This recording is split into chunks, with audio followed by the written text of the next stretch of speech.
Guys, this is Yoda. This will be a tier list update for all the tanks that got recently changed in the anniversary patch. We'll also mention a couple DPS changes just for some frequently asked questions at the end. I'll start at the top here. So in the A tier, we've got Guardian, Paladin, and Warrior. So some changes here.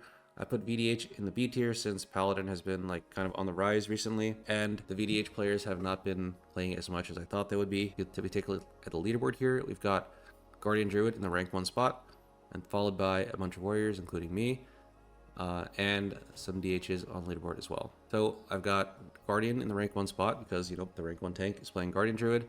Also, with the anniversary patch hitting and a new balance patch hitting next Tuesday, which we don't know what's going to be in there, I would say the Mark of the Wild buff that works on everyone is a little bit more valuable than Battle Shout, which only works on melees. Obviously, in a double melee group, Battle Shout is more valuable. But for now, I'm going to leave Guardian, slightly ahead of both of them. Paladin recently got reworked. It got massive damage buffs before that, and then the rework is even more damage buffs. And they also have much, much lower cooldowns on their defensive now. So I would say Paladin is capable of surviving all the keys. It does feel like you have to pull some magic tricks out of your hat to survive some of them, but I would say at least now you have enough tricks to actually pull it off most of the time. Warrior of all these tanks is probably the easiest to play. Warrior and Bear are both kind of easy, but I would say Warrior is slightly easier. Your base mitigation from just shield blocking Ignore Pain and spamming Demo Shout and pushing Thunderclap with Mountain Thane is extremely high, probably enough to get you through all the 12 keys, even if you can't even find your shield wall keybind. So we're going to put Warrior in the A tier. It's also by far the most represented tank in the West. If you notice, this Bear is played by a Chinese player, Nanawo. So a lot of Western players consider Warrior to be the quote-unquote best tank, even though it's not even rank 1 on a leaderboard.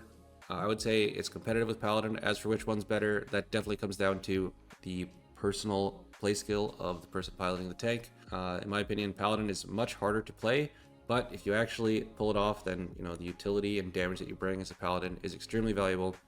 So I'm not going to give one the edge over the other one. Me personally, obviously, I'm going to be playing Paladin because it's my main. But Warrior is definitely better in at least some dungeons like in Grimmatol, where you can reflect every tank buster. That's dangerous. Vengeance Demon Hunter, we talked about a little bit. There were some patch notes about it in the anniversary. Don't get confused. Meta still increases your max health. The changes in the patch notes were mostly just a coding change to how it works in the back end. Blood Decay somehow got some really crazy nerfs going into this patch. I don't think it was overpowering at all before the patch, but for some reason they decided to nerf Deathbringer for Blood Decay, and they also made Sand Lane completely unplayable by tying it to Rune Weapon instead of Vamp Blood. Hopefully they fix this on Tuesday, but only time will tell. Brewmaster, I think, is accurately ranked in the C tier.